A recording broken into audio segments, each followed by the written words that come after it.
Hello, everyone, and thank you all for joining us for our weekly Hanauma Talk seminar series presented by the Hawaii Sea Grant Hanauma Bay Education Program. My name is Gavin Uwai, and I am the Outreach Program Coordinator for the Education Program. First off, I'd like to introduce Jennifer Crawford, who is a Oahu Education Specialist and Advisory Council Coordinator with the Papaha naumokua Marine National Monument. I also would like to introduce Kalani Kiocho, and he's the Native Hawaiian Program Specialist. A few things before they introduce our speakers for tonight and give a little short introduction about their organization. Please keep all your questions till the end of the presentations for our 15-minute question and answer period, or please feel free to type them in the chat room at any time. Also, please remember to turn off your microphone function as well as your video function to make the presentations go a lot smoother. With that, Jennifer and Kalani, would you please talk a little bit about your organization as well as introducing our two featured speakers for tonight? Mahalo, Gavin. Can you folks hear me okay? Awesome. Aloha mai kākou, and mahalo for joining us this month as we celebrate Mahina o Lelo Hawaiʻi, Hawaiian Language Month. We have many people joining us from different parts of the world, different parts of Hawaii. So feel free, use the chat. If you could add your name and where you're from, we'd love to hear from you. I want to share my screen real quick. Give me a second.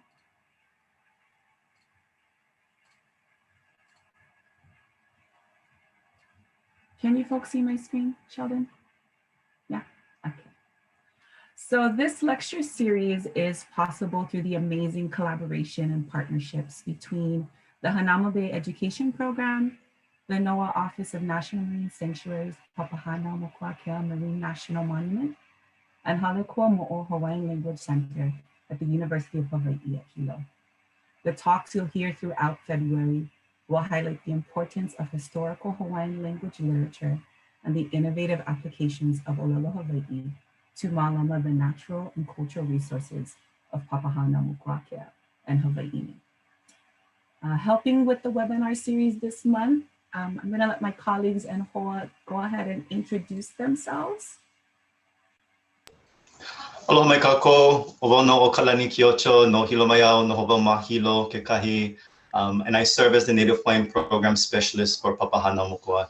Aloha mai kākou.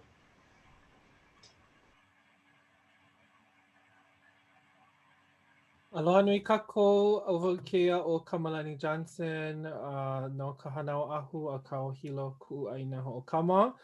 Aloha nui kākou, my name is Kamalani Johnson, originally from Kahanao Ahu, but reside in Hilo, Hawaii now. I am the Hawaiian Language Curriculum Specialist at the Halekua Mo'o Hawaiian Language Center. Aloha nui. Aloha mai kākou, o Malia Kalama Evans ko'u inoa no Hilo mai iau. I am working in education and Native Hawaiian outreach on behalf of Papaha naumokua.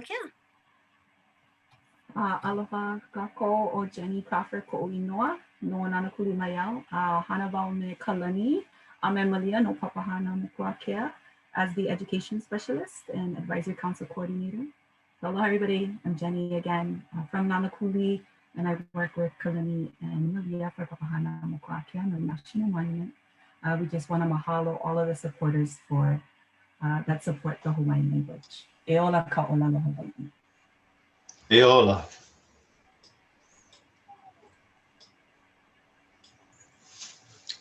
Ai o Papaha naumokua kia I waino ka pakipika a kau. Makahi o e kolu, kaukani mile maka aina puni o le kukuke loa.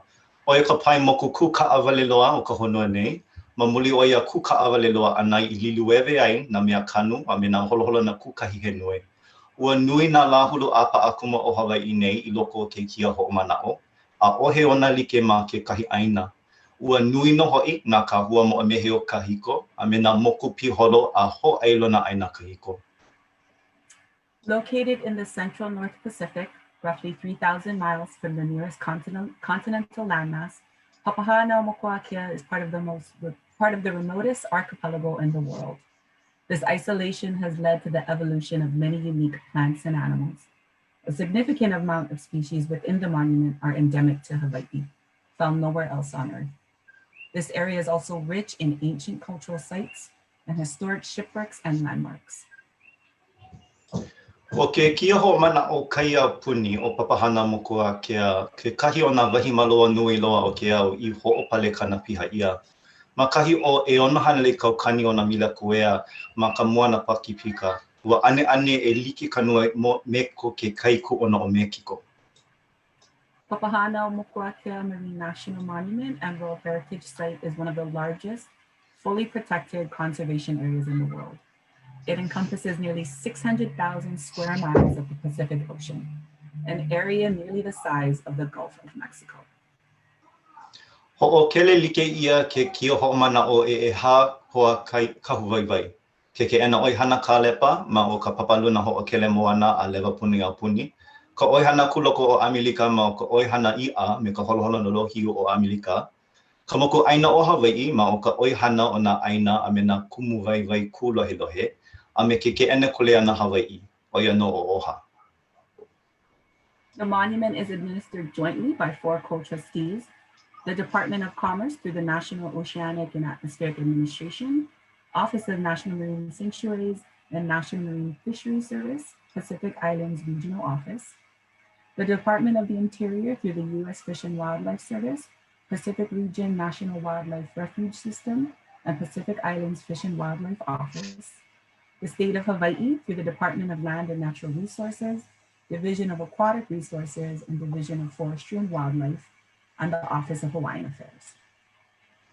Ho'okele like ua mau hoa kahuwaiwai la I ke kia homana o e ho'omalu ai I nā kaiaola mai nā piko mau nā mokopuni I nā apapa kai kohola I ke kai hohonu. A me nā kumu waiwai mo o me heo ea e o ke kia homana o. These co-trustees together manage the monument to protect ecosystems ranging from terrestrial island peaks to shallow reefs to the deep sea, as well as other cultural resources within the monument. We're also happy to share that PMNM, Papaha naumokua Marine National Monument, will be celebrating its 15th anniversary on June 15th, 2021, and we'll have more to share on that later. But let's get right into tonight's presentation, and I'll turn it over to Kalani to introduce our speakers.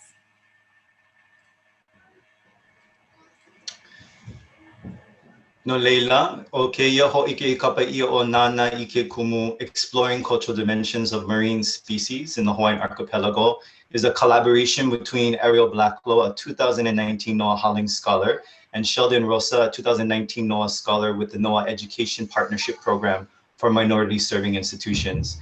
Arielle grew up in Boston and is a current senior at Harvard studying environmental engineering and policy.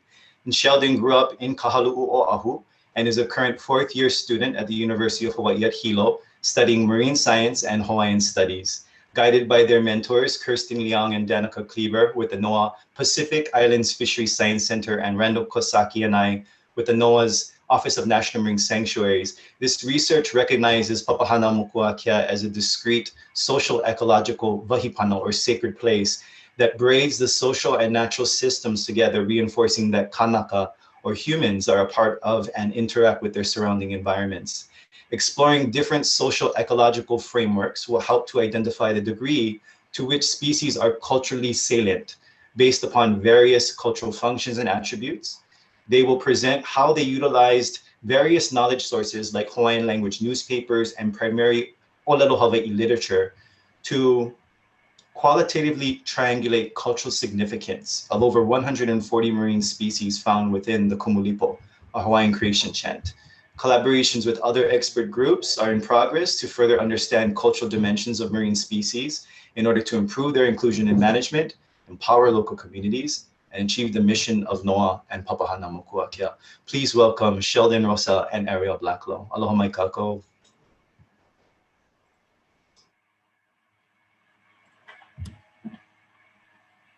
All right, aloha everyone. We're gonna put up our presentation right now, and we'll get right into it. Arielle, are you ready? Can everyone see? Yeah? Yes, mahalo. Okay. Right. Okay, aloha nui kākou, mai ka moku o ke awe a hiki holani ku. Greetings to all from Hawaii Island to Holani ku. Ova'o Sheldon Rosa and Ova'o Sheldon Rosa no Kahalu'u Oahu Maiau. I'm Sheldon Rosa and I'm from Kahalu'u Oahu. And I worked with the Papaha naumokua Kea Marine National Monument under the mentorship of Kalani Kyocho and Randall Kosaki. And I'm Arielle Blacklow. I worked with the National Oceanographic and Atmospheric Administration Pacific Islands Fisheries Science Center under the mentorship of Kirsten Leong. Danica Kleber and Randy Kozaki also provided guidance throughout this project, and we will be sharing some of our research as Kwani gave us a wonderful introduction on the cultural dimensions of marine species in the Hawaiian Archipelago. All right, to talk about some current events. Adjusting to this time of a global pandemic, we have and are being presented with the challenges of a constantly adapting lifestyle. Through these challenges, we are also presented with the opportunity to learn, adapt, and grow within this unusual time. These opportunities are vital and more crucial than ever to protect our kupuna, our knowledge keepers, and our ties to our Hawaiian culture and history.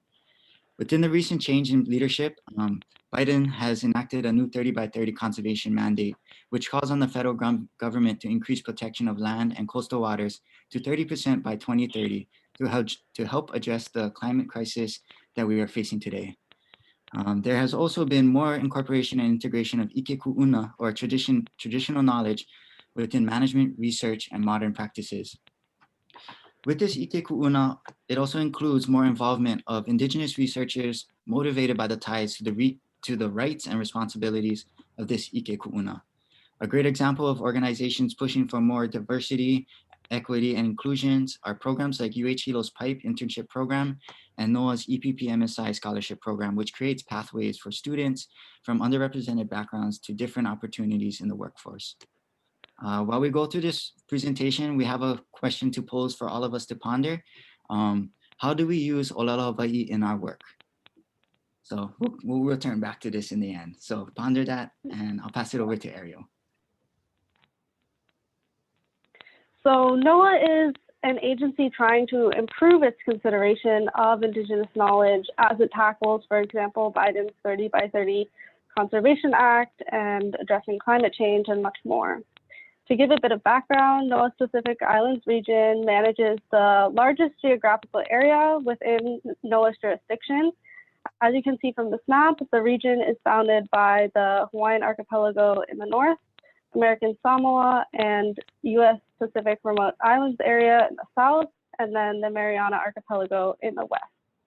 And the U.S. Exclusive Economic Zone, or EEZ, within this region includes more than 1.7 million square nautical miles of ocean, which, to put in a bit of perspective, is nearly equal to the total EEZ of the continental U.S. plus Alaska. But for this project, we honed in on the Hawaiian Archipelago as a starting point for understanding how to evaluate the cultural dimensions of marine species. So within the Hawaiian Archipelago, NOAA conducts research, monitoring, and analysis of resource systems in coastal and offshore waters to provide the scientific foundation for informed and effective management, particularly ecosystem-based management and conservation. This includes coral reef assessment, fisheries monitoring, and protected species programs such as Sea Turtle Research Program, among other efforts. In particular, within the Hawaiian Archipelago, this outlined region shows Papaha naumokua Kea Marine National Monument, which is the largest conservation area in the country and encompasses more than 500,000 square miles surrounding the northwestern Hawaiian Islands. It consists of small islands, atolls, and a complex array of shallow coral reefs and deep water environments. These ecosystems support a diversity of life with more than 7,000 species, many of which are endemic, and all of which represent the natural and cultural heritage of Native Hawaiians. The name Papaha naumokua Kea honors two Hawaiian ancestors from antiquity. Papaha naumoku is Earth Mother who gives birth to the islands from the oceanic womb, and Wakea is the Sky Father, the expansion standard for time and space. Their union birthed the Hawaiian Archipelago and Hawaiian people. The name Papaha naumokua Kea symbolizes Native Hawaiians' kingship and responsibility to care for Hawaii. Halua na lau kapalili is the kalo or taro plant born from Wakea. He is our elder brother and a reminder to Kanaka that we are part of a reciprocal relationship within our environment.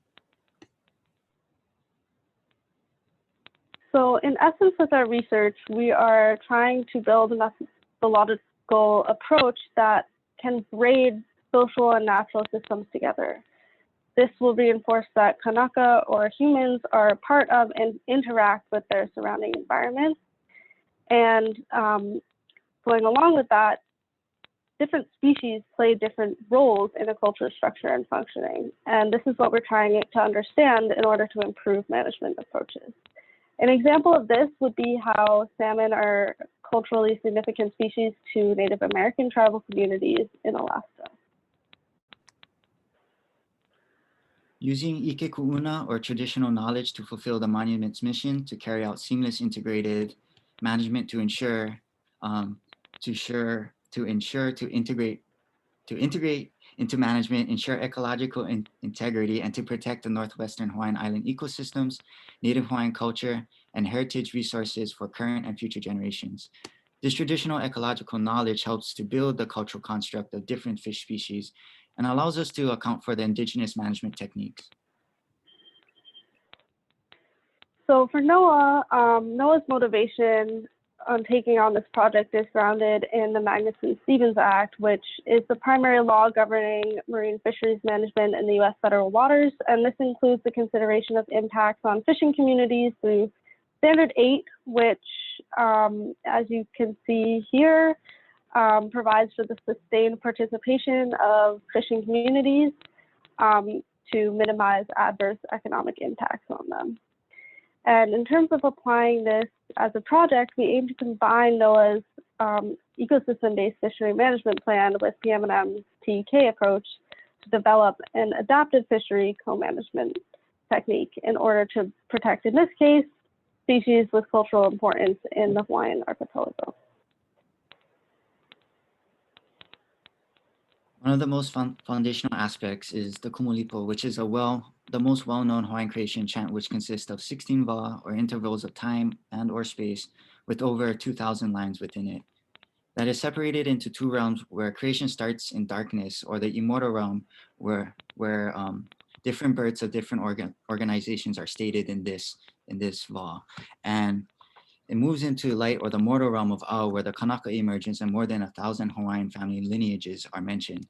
This duality aspect of Po and Ao is commonly portrayed within the Kumulipo, where there are relationships between land and sea organisms. For example, these species both share the name Kawila. On the left, we have the Kawila eel in the Makai, or the sea, and the Kawila tree Mauka in the uplands. And one connection that these two species share is this appearance right here, those little antenna-like things on top. And yeah, moving on to talking about Ke'alapula Hiva Akane, this separates the Hawaiian Archipelago in half. And another key component of this project was teamwork and collaboration, as seen in the Po and Ao aspect of the Kumulipo that we discussed earlier. We found a similar contrast reflected throughout this project. For example, on one hand, Papaha naumokua incorporates traditional knowledge in its mandate, as discussed earlier, which is in contrast to the more Western science perspective that NOAA uses in its fishery management through ecosystem-based fishery management. Additionally, our own roles in this project differed. I worked closely with the Kumulipo. Well, I worked more closely with NOAA's management documents. And finally, both of our backgrounds also differed. I'm from Kahalu'u, Oahu, and I'm pursuing a double major in marine science and Hawaiian studies, and focus more on the culture and Hawaiian language side of the project. Well, I'm from Boston, and I'm studying environmental engineering as well as environmental public policy, and was able to bring a bit more of the technical background to our research. And ultimately, these differences in our backgrounds, as well as the broader theory and application throughout this project, connected really important perspectives. And our teamwork balancing the Po and Ao was and is essential to our success. So in order to orient you a bit more to the aspects of the project, I'm going to go through different components of the study, and then we will continue to expand on these throughout the presentation. So first, to begin evaluating the approach for understanding cultural dimensions of marine species, Sheldon recorded species appearing in the Kumulipo to put together a data dictionary. And simultaneously, I examined NOAA's management documents for currently protected marine species. Then we needed to identify documents that would give insight into the species relationship within Hawaiian culture. So Sheldon will talk more about these documents in a moment, but we ultimately chose to analyze a significant Hawaiian text on fishing traditions called Ka'oihana. And then third, inputting the species data dictionary and Ka'oihana into Provalis, the next step was to automatically code for species within the text, and then to check to see how well this performed. And then eventually we actually mostly manually input codes related to the context of each species that appeared. Finally, this allowed us to see the frequency of a given species within the text, as well as understand quantitatively how each species was occurring with certain themes. These are what are often called context codes, and they can be spirituality, generational knowledge, food, monetary value, and many, many others. Over 140 marine species were identified within the Kumulipo that we used to build a foundation to build the data dictionary that we wanted to code for within the Ka'oihana text. Ka'oihana is a collection of articles written in the newspaper in 1902 by David Kaha. The Hawaiian language newspapers were printed from 1834 to 1948 and totals more than 1 million pages of text. The Hawaiian nation at a time were prolific writers where they documented stories, histories, genealogies, political views, and traditions of Hawaii within newspapers. The Hawaiian nation was also the most literate nation in the world with a literacy rate of 95%. After the 1893 overthrow of the Hawaiian monarchy and illegalization of the Hawaiian language, there were detrimental impacts to the Hawaiian nation and the literacy rates. In the early 1980s, there was a Hawaiian language revitalization movement where people looked to the Hawaiian newspapers as scholarly work. NOAA has also partaken in this to expand their information on Hawaii hurricane events from the 1871 hurricane narrative and descriptions in the Nupepa. Like weaving a throw net, we need to build a data dictionary to use in Wordstat. The data dictionary is a set of terms that we program the software to identify within the text, where we then coded and referred back to the data dictionary to apply meaning. The process looks something like this. Each marine species in the Kumulipo was searched in Pukewehewehe online dictionary, where we looked at all of the different definitions and inputted them into the data dictionary. A great example would be the opelu fish, where we found alternate names of the opelu species, as well as different species that share the name opelu, like the kalo mana opelu or mana opelu taro variety. This plant also has a contextual connection where fishermen would use the corm of this plant as opelu bait. A story was also shared about a great chief sailing to Hawaii and using aku fish to paddle his canoe and the opelu fish to calm the winds when the seas were rough. All of these contextual clues gives us a better understanding of the species functions, characteristics, social-ecological relationships, and cultural significance. The Hawaiian language has two diacritical markings, the kahako or macron, a vowel elongator, and the okina, a glottal stop. These weren't generally used in the Hawaiian language newspapers and are more frequently used now to denote correct pronunciation and meanings of words. A great example of this would be aina. Aina with an okina and a kahako means land. When we remove the kahako, we have aina, that means food. And in this picture, we have our staple crop of Hawaii, kalo or taro, where it is also grown on the land or the aina. And then we have aina with no diacritical markings that translates to sexual intercourse. And the similarities that we can see with each definition is that they are all life-giving forces. Another aspect of Hawaiian language is the poetic nature, where we use kauna or hidden meanings to symbolize alternate meanings. So in our last picture, we have the Hawaiian honey creeper or the i'iwi inserting its beak into the flower of the mamane tree to represent the meaning of aina. Again, to highlight the importance of Olelo Hawaii within our work, the article titled Olelo Hawaii from Ka Pu'uhonua published on January 26, 1917. This kupuna states that if the indigenous language of a nation is lost, the nation will also be lost. Language is a vital component of a culture and is a necessity to include when conducting indigenous research in order to access and incorporate indigenous knowledge, traditions, and perspectives. The Hawaiian language revitalization efforts to normalize Olelo Hawaii allows us to access this large indigenous repository to learn from and incorporate Hawaiian knowledge keepers and Hawaiian perspectives, which is a great advantage for our methodologies. So this is also an area that NOAA can improve on, incorporating Hawaiian language into its management. And this was something I learned mostly while I was working on putting together this similar species data dictionary to Sheldon's Kumulipo one, but based on NOAA's management documents, which are primarily in English. So I read over 20 NOAA management documents and compiled them into a large spreadsheet that showed when and how each species occurred within a given document. And then I used the integrated taxonomic information system to classify each species and organize this list phylogenetically. So this is an example from the spreadsheet. As you can see, each species is phylogenetically organized and the box is checked for each management document in which it occurs. And then the total column shows how many documents the species showed up in. And I should mention an important step of this process was meeting with scientific experts across NOAA's Pacific Islands Regional Office to guide and check the list that was created.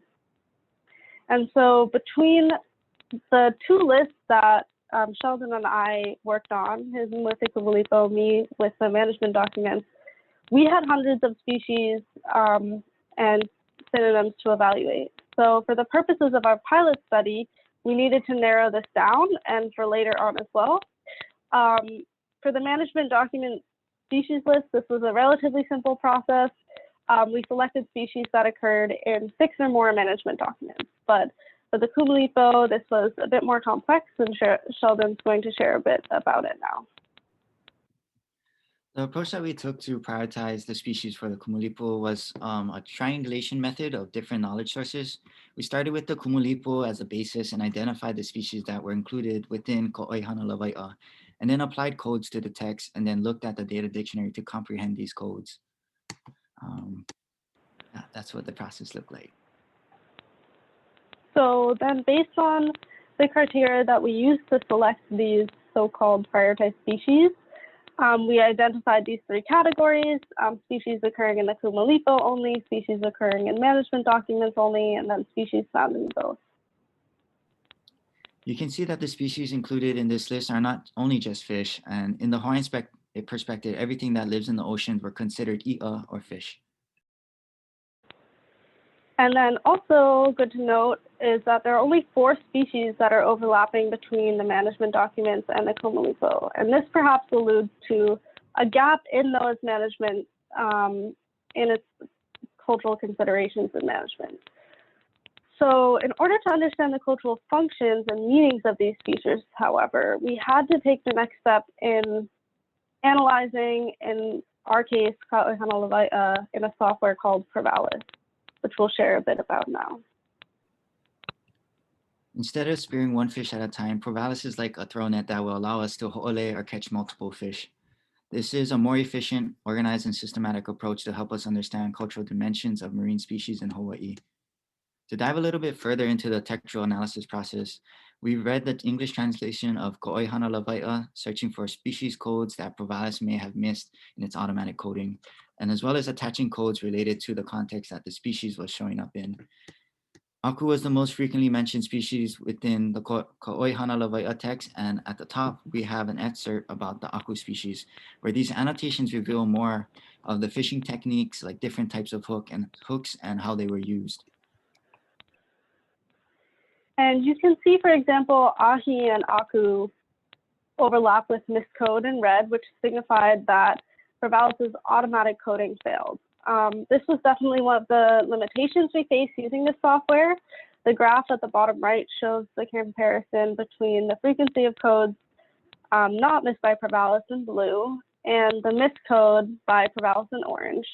The percentages across the top show the miscode by Provalis, and as you can see, both Hawaiian words such as opihi and English words such as octopus were not picked up well by Provalis's automatic coding. It's hard to know why this is the case, but this is definitely an area for future study. And as Sheldon mentioned, we ultimately looked at where the species in Ka'aihanolawai'a overlapped with our context codes to understand the potential cultural implications of each species. We'll go into that in a bit later. But similar to before with the Kumulipo, it would have been overwhelming given our time and resources to analyze all of the 119 species that were found in Ka'aihanolawai'a. So in order to narrow down this list, I selected a third quantile of the total times that a species and its context code overlapped, and similarly, the third quantile of the unique number of species and context code co-occurrence. And then I examined 5 additional sources: the lelo NOAA, native use of fish in Hawaii, Hawaiian antiquities, the Kumulipo, and Kepamali's Kahanalawai'a. And I took note of the presence and absence of species within this text. And then I compared this list with the list from Ka'aihanolawai'a. So this was able to narrow down the list a bit. As you can see, the species highlighted in green from this example below across the 3 columns were within the narrowed list. That included ahi and aku from this example. And in total, there were 19 of these species. So this was a similar analysis as before. Instead of comparing the Kumulipo and management documents, now we're looking at Ka'aihanolawai'a and management documents. And only 7 of these species were overlapping, again, highlighting the need for improvement in incorporating culture into management. And in fact, 2 species, Iao and Moʻolelo, did not come up at all in any of the management documents that I had read through. So once we've narrowed down this list of species, the question becomes, what are the cultural functions of these species, as we alluded to before, and what exactly is their cultural meaning? And in order to begin to understand this, we need to zoom out for a bit, for just a second, to think about what frameworks we're approaching this with. So determining a research framework is a key underlying aspect, but a big challenge in clarifying the intentionality, the methodology, and limitations of this project overall. Scientific research and management is very much dominated by Eurocentric paradigms, pervasive from colonialist and imperialist legacies, according to Reed et al. If you'd like to share that paper in the chat, feel free. And these non-Western worldviews, or non-Western worldviews, such as those stemming from indigenous knowledges, are often utilized and defined by Eurocentric scientific agendas. So these methods often are described as incorporation or integration of indigenous knowledge into Western frameworks, as opposed to enabling alternative knowledge systems to stand on their own. So while this project doesn't answer it, it definitely begs the question: is there a way in which Western and indigenous knowledges can be reconciled? So a big picture question to think about. But I'm going to dive a bit into the frameworks here that I looked at. And when we began this project, it really stemmed from the cultural keystone species concept, which is outlined by Garibaldi and Turner, most cited, 2004. And this is the cultural keystone species concept is essentially a parallel to the biological keystone species concept, where it says that cultural keystone species serve as contextual underpinnings of a culture. But looking more into this, came across additional frameworks, which include cultural ecosystem services. And this is based more broadly in the concept of ecosystem services, which is defined as the benefits people obtain from ecosystems, including provisioning, regulating, and cultural services. And ecosystem services is definitely utilized quite a bit in management, but it does still have limitations as it attempts to place monetary value on the benefits of a natural resource and often can neglect the existence of reciprocal human-nature relationships. However, it is possible to expand this definition, as Pescua et al. 2017 does with Beyond Services, and feel free also to share that paper in the chat. But Pescua et al. Developed a Hawaii-based framework, and you can see that on the right through small community workshops and working groups. And this framework includes 4 categories embedded in Hawaiian knowledge systems, including ike, knowledge, mana, spirituality, pili kanaka, social interactions, and ola mau, physical and mental well-being. And each domain also incorporates benefits in Hawaiian terms and with the English translation, as well as potential examples. I also looked finally at human well-being, which according to Breslow et al. 2016 represents a state of being with others and the environment, which arises when human needs are met, when individuals and communities can act meaningfully to pursue their goals, and when individuals and communities enjoy a satisfactory quality of life.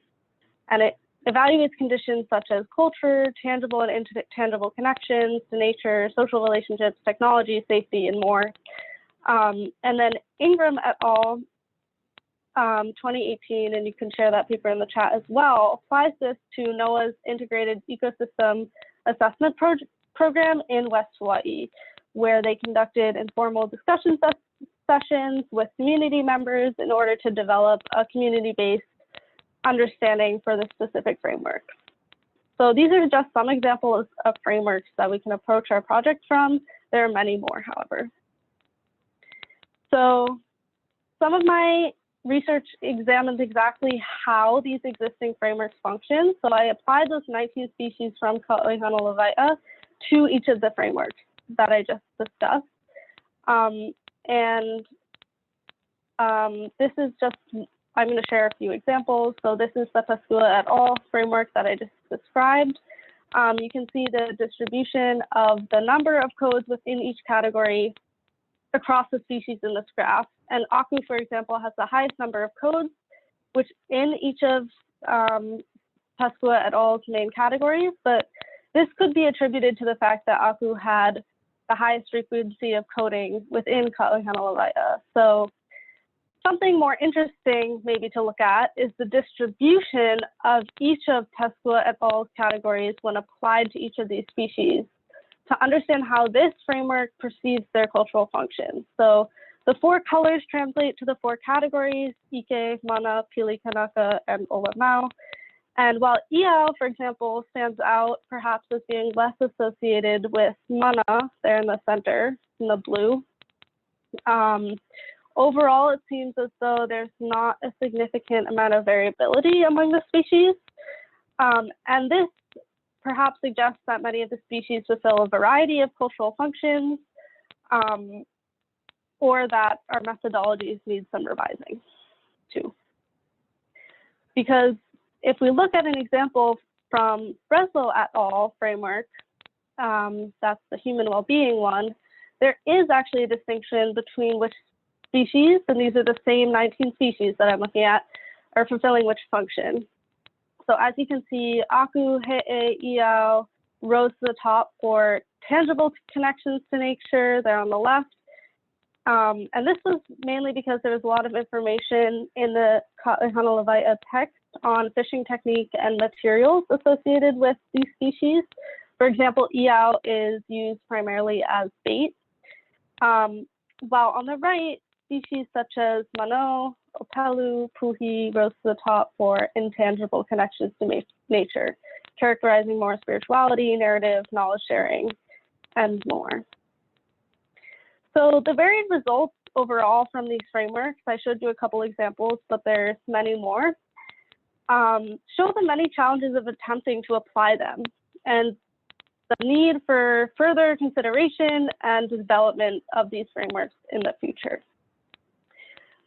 Additionally, the approach that I I had outlined taken to narrow down on focus species may have significant limitations. So I considered the highest frequency of codes, which might not necessarily be an indicator of importance. For example, here, aku could have a high number of context code co-occurrences because it fulfills a number of functions, but mau mau may have few number of or frequency of codes, but fulfill a particular cultural function.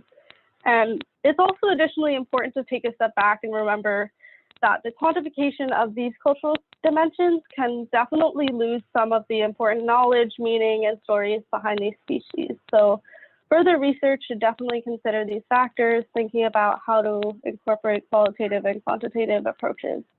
And finally, maintaining consistent coding with within a source is also definitely a challenge, as well as learning how to manipulate the software. In particular, we had used Provalis. So the direction that we're trying to take the data dictionaries to work, to apply more work into it, and outreach with other professionals needs to be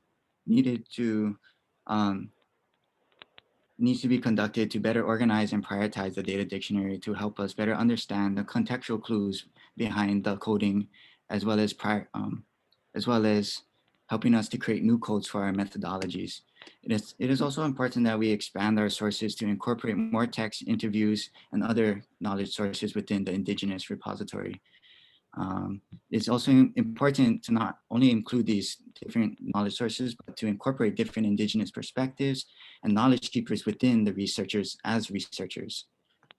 So to use the Hawaiian language sources themselves is a next step for us, and not only the translated English version, because the translated version, we can lose some of the important meanings and context within it when it gets translated. Finally, we need to continue to seek guidance from cultural practitioners and other experts in order to better understand the codes, language, and categorizations, and different methodologies and perspectives found within the culture. So as Sheldon said, finding more ways to incorporate Hawaiian language, Hawaiian researchers and perspective and management, using the different frameworks and thinking about them that I kind of outlined. We can then apply a data dictionary to a framework we develop, or the best framework, and interpret how it analyzes Hawaiian knowledge, which will allow us to identify gaps and fill in these gaps to adapt and create a hybrid methodology to analyze indigenous knowledge sources. With this being said, a'ohe hana nui ke alu ia, or no task is too large when done together by all, reinforcing the importance of collaboration and being able to apply this research further across the Pacific and the world. Yeah, and bringing a new way to work together across cultures, building trust and relationships among communities and researchers, and using the sea to reconnect us back to each other to solve pressing and current issues. So to come back to the question from the beginning of the presentation, we're going to rephrase it a little and ask, what does your work do that progresses the Hawaiian language and Hawaiian cultural movement forward? And with this, we'll conclude with Olelo no Iao, Hala no Ia la o ka pololi. And then Lelo no Iao, or proverb that we wanted to use to extend a big mahalo to all of the organizations and people that have raised and fed us with the knowledge and tools to accomplish this journey. Mahalo nui to Hanamo Bay Reserve for allowing this opportunity and this platform for us to share our research this past summer, to the MSI, EPP, and Hollings Scholarship for providing funding for this internship. To PMNM and PIFSC, and a big shout out to all of our guidance from Kirsten, Danica, Kalani, Randy, and our expert advisory group. We met with really wonderful experts such as Keahiahi, Komika, Melissa, and more. And then last but not least, we would like to thank all of the kupuna who came before us, who wrote down all of this iki ku'una for us to learn and build our foundation upon. And with this, we would like to conclude our presentation. E ola ka olelo Hawaii, e ola ka Hawaii. Mahalo nui for listening to our presentation. And then I think this is where we go to questions. Mahalo nui ya olua, hua ela ka pihoi ka ha'aheo ya olua. I'm so proud of you both. Thank you so much for sharing your ike and all the important work that you're doing. As one of your mentors, just very, very proud that you've been able to present this and further this research. Very important work. I wanted to start off, please feel free, audience, kako, to put your questions in the chat box, as well as any answers, any pane that you would have for Sheldon and Arielle's ninau to you. How are you in your work, in your life's work, progressing, revitalizing, normalizing Hawaiian language? Let's hear about it.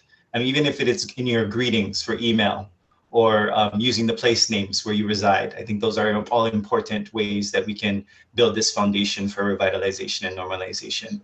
But Arielle and Sheldon, I wanted to give you an opportunity to share some of your reflections about how you've understood kuleana, your relationship with this research. You shared a little bit of insights, but I just wanted to give you some space to further those mana'o, those thoughts.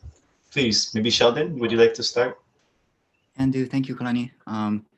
To just more about the thoughts about kuleana in our work, I definitely worked more with the data dictionary and the Hawaiian language component of it. There's also a deeper kind of kuleana within this where being a native Hawaiian, we have this birthright and this tie to this place, as well as a responsibility to make sure that Hawaiians live on for future generations. It seems like a heavy burden, but it's also a very great motivator to push us forward, to motivate us to try our best and to further our research within anything and everything that we do. So that is kind of the kuleana aspect that I was bringing into it, and I try my best to fulfill this kuleana. Maikai, mahalo. Arielle? Yeah, so kind of as we had talked a bit before about our backgrounds, I'm a bit the opposite, that I am from Boston and have not been connected to Hawaiian culture in my life. And I think that to me, my kuleana is trying to help and support in any way that I can, because I believe in the justice component and Hawaiian cultural revitalization. I've learned so much from all of my mentors and Sheldon. And I think even just that knowledge imparting on me, just one individual, has just shown me so much. And I hope to be able to have a role that can support and build on this research in any way that I can. So I think, yeah, those are some of my thoughts. Maikai, mahalo. Kamalani. Hi, aloha. Aloha kako. Kamalani Johnson from Hale Komo. I have a ninau. This one is probably directed at Sheldon. Okay, so ka'u ninau. Wahapai oi no ke Kumulipo a me kanana ana I ke Kumulipo he mea he mele kahiko ya na leila he ake kahi mo mana'o nui I nana ia I ho'okele I ka hana. In looking at a text, an esoteric text like the Kumulipo, you guys mentioned that it is one of the creation chants that's more widely used now. So in approaching and engaging in a project like this, what are some of the considerations that needed to be agreed upon, looked at before going into the Kumulipo and culling information, such as the things that you folks did in this project? And it kind of ties into the kuleana question too. Yeah. So what are those large considerations that you folks needed to look at prior to jumping into the Kumulipo? Wow, Wow, mahalo e kumu kamalani no kela ninau mai kai. He ninau pakiki. But to answer that question, there's a kind of how me and Kalani and Arielle, we discussed this, and there's a big dynamic that happens within this type of research. And it's not only just research, but there's ethics and social aspects that we need to consider, as well as we need to also respect the culture itself and the Hawaiian people with Hawaiian people in the culture. So it is definitely a big burden, and it is a very, I guess, in essence, we try to come in as prepared as we can, and being respectful and being pono, where we're respecting both the culture and representing it correctly to, while incorporating the Hawaiian side of it and the Hawaiian perspective and views. And within this, we also, ethics wise, we know we are all haumana. We are constantly learning throughout this life, and we will constantly be teachers and students. So we are reaching out to experts and advisory groups to seek knowledge from these people, and also to be branches from these kumus, from these trees, these knowledge sources, so that we can also incorporate different perspectives or different research that people have conducted within this research, so that we can represent it as a bigger picture rather than just a narrow vision, kind of tunnel vision kind of aspect, because it's super dynamic and we're constantly rediscovering new things about Hawaiian culture. And the thing with the Kumulipo is it's 2,000 lines. There's so much to it, and there's so much kauna behind it, and it takes constant working with it and constant getting to know it and building that peilina with this ole to understand it and to get to know it. It has its own kind of soul and its own kind of characteristics. So we're through this process of diving into it, we're slowly learning about it, and we're slowly learning about this type of creation chant, as well as this perspective of Hawaii. To answer the question. Mahalo. I think a valid point in there is that as Kanaka Hawaiʻi doing the research, there's still a lot of considerations that we have to go through before we go into the work. Yeah. And we look to committees of people to help. Yeah. And so there's a lot of, and it's community research. Yeah. So I think that's a really important point that should be made. Yeah. So there's one more ninau. There's a ninau here in the chat from your boss, Ho'olena Iowane. And so Ho'olena's ninau is inahiki ke ka'analike no ke kumu I koho iai o ka oihana lawai. Well, pehea I koho iai ano kiaha I koho iai. So why, can you explain why, how was ka oihana lawai selected, and why ka oihana lawai was selected as a source text for the project? Okay, ani now ua hawi aku ia kia hawi ia aku kia ni now yeah, Arielle. So Arielle worked more closely with, I'm going to pass this question to Arielle because she worked closely with the software Provalis, and she can explain a little bit more about why we chose to use Ko'oihana Lawai'a and that kind of process we went through to selecting a text to analyze in this pilot study. Okay. Thanks, Sheldon. So yeah, I mean, definitely there's the aspect that this is a significant text on Hawaiian fishing traditions, and Sheldon talked a bit about this in the presentation. But there was also a practical element to it as well, that within Provalis, the coding software, we were struggling to be able to input a text that it could read. So we met many challenges there, but Ko'oihana Lawai'a was in a readable form for that purpose. And hopefully in the future, we're able to bring in more sources and can jump over some of those software hoops as well. Mahalo. I think an important thing that you bring up is access, language access.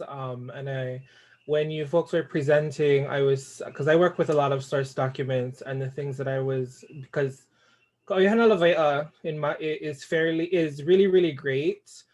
It's also, in my mind, it's fairly late as well in the history of Olelo Hawaii. And so I know you guys noted, wanting to look more into texts like Malo's texts, Kepelino's texts, which are really, really good stuff. And Kale Langles, Noelani Arista, Kelly Gonzalez, and Kapali Lyons just came out with their Malo source text. That has been translated as well. And Malo's text is looked at as a really, really great, one of the earliest texts of Hawaiian culture, Hawaiian life pre-contact. Yeah, so I think that could really invigorate your project as well. So mahalo nui for your explanation. Mahalo for sharing that, Kamalani. That's exactly what Arielle, Sheldon, and the collaboration team is looking for, is more partnerships. There are gaps in our knowledge that we would like to figure out how to incorporate. So as you said, community-driven research, definitely a powerful component of this.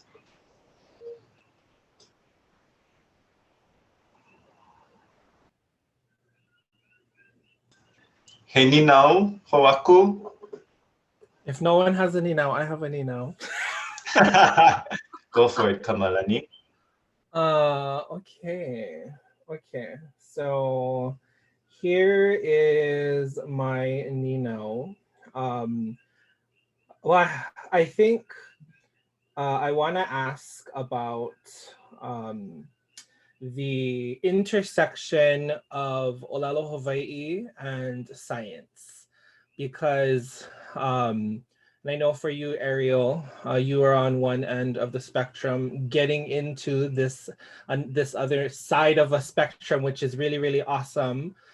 And for Sheldon, being in the middle, straddling both, which is really, really maikai. If you both could speak to your perspectives on the value and importance of Olelo Hawaii, Olelo Hawaii competency to science, and maybe in your neck of the woods where you sit, the type of research that you've done up until now. Oh, you want to start this one? Sure. I mean, for me, as I said, I've had little like Hawaiian cultural exposure beyond working on this project, and I think that's something that is really important to like sit with and think about. The perspective that I bring is different and not as connected to Olelo Hawaii. So I think I would love to expand on my knowledge and to continue to learn. I've already learned so much from everyone I've worked with, and be able to continue to expand the use and advocate for the use of Hawaiian language in science. I think that's really important. When we think about science, it often stands on its own, and yet it is so tightly integrated into and impacts communities and cultures, and they can't really be decoupled, but often I think they are. So I definitely would like to advocate more of the integration of that. I'm not sure if integration is necessarily the right word, but that even you can see with, as I mentioned during the presentation, within NOAA's like management documents, there's very little use of the Hawaiian language. That's just one small aspect. But as I feel like I've learned from Sheldon, even just using the language keeps it alive too, and keeps the Hawaiian culture alive. And I think I hope to learn more and do better on that end. Passing it to you, Sheldon. Oh, mahalo, Arielle, and very good point she touched upon, and just like the act of learning it and using Olelo Hawaii is very important, as well as just using the traditional place names and ho'omanaing, the actual names of these places to bring it back its power, to bring that place back its function. And the beautiful thing about it, when we talk about ike ku'una and the traditional knowledge and nana ike kumu, looking back to the source, Olelo Hawaii is that key to that source, to that. One of my friends was telling me like that Olelo Hawaii is the key to the halau ike, which is that large indigenous repository. Halau ike is like knowledge house, knowledge storage. So being able to access this knowledge base and being able to translate it in research and being able to communicate it to the Western side and the researchers is very important. And it is, talking with Kalani, he introduced me to a book, Uivi Methodologies, how Linda Tuhivai, she talks about as indigenous researchers, we straddle both worlds of being indigenous and being Western. And we need to know both languages in order to communicate to the Hawaiian side or the indigenous side and to communicate to the Western side. If we don't have both, you know, you can't communicate it. And Kalani showed me a very great video called, forget what it's called. It was an Olelo Hawaii video on YouTube, but it talks about the importance of why our kupuna thought it was so important, because there's these foreigners coming in and they needed to be able to speak their language so that they could also extract knowledge from them as well as share knowledge with them. So the knowledge is like that key aspect to connect the research and the research and the communities together, as well as having indigenous researchers within the different agencies as being liaisons between communities and Western science. Yeah, I hope I answered the question. Ay, may kai. Mahalo nyo. Kai mahalo. Now we'll turn to Jenny to close us off for this evening. Thank you so much, Arielle and Sheldon, for all of the mana'o and ike that you shared with us. You've had a big crowd tonight and lots of comments. So mahalo nui to you both and to your mentors and the collaborators of this research. Aloha nui. Aloha, everybody. Give me 1 second.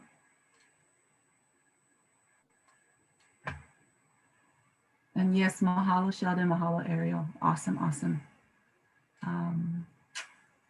Okay. So we just wanted to let you folks know, can you guys see the screen? Get a nod. We just wanted to let you folks know, so this and future webinars are going to be archived at Hanauma Bay Education Programs, their YouTube page. And you can also find the previous talks from this webinar series, as well as previous webinar series as well. So that's the YouTube link. And then Gavin also left his email for you folks in case you guys have any other questions.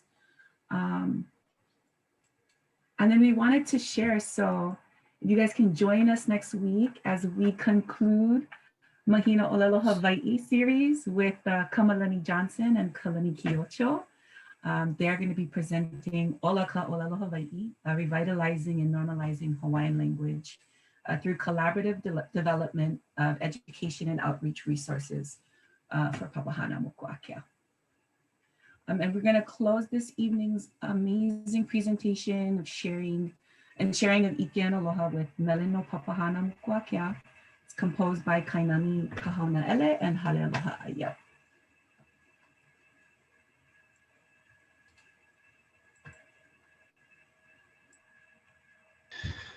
Malama kalanuia ka ni pukai hae hai.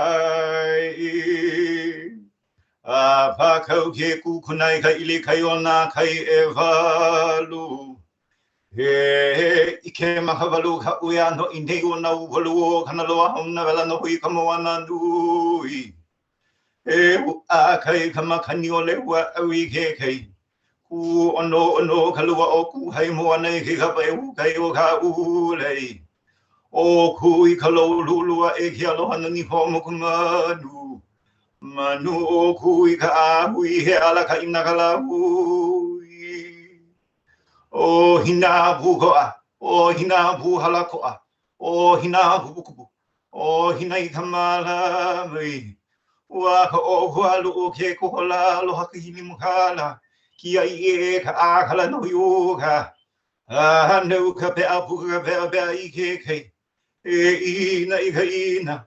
Ono I ka hono ka paakei. Mano ka ike liku o kou po ka na loi. O I ko I lua ho ino ka lehu lehu. O kulu I e. Hano le ka aina ku punao na muku le I e. No Papaha naumokua ke ala inu. Iola o Papaha naumokua kea, iola ka ʻōlelo Hawaiʻi. Aloha mai kākou. And mahalo. And with that, that concludes our seminar tonight. Hope you all can make it for next week's seminar on Thursday, February 25th.